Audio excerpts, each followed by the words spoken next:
Het Veengrijdengebied zak het stadig gewoon voort. Om dat vat te komen, zou het wetterpeil omheen matten. Maar dat betekent dat er kwalijk meer burgerwerk in. De boerenorganisaties hadden daarom de handen in inslaan en zelfs een plan maken. Nou, de oplossing is dat we ervoor zorgen dat we werken aan grondwaterstand en bodemvocht. En net een sletspeil, net het sletspeil omheen, maar ervoor zorgen dat we het grondwater en het bodemvocht goed beheren. Dat we daar het peilbeheer op doen. Er is een soort discussie over de toekomst van het gebied. Safvolle verschillende partijen, liekevolle verschillende visies.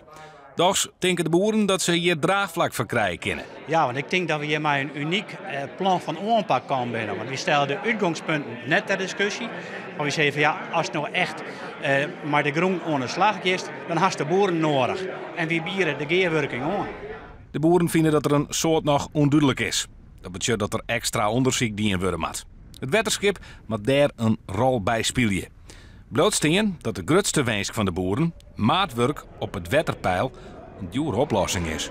Nou, als je op dit moment is het zo dat er op landelijk niveau er sprake is van een klimaatopgave. Veenoxidatie, daar komt CO2 bij vrij.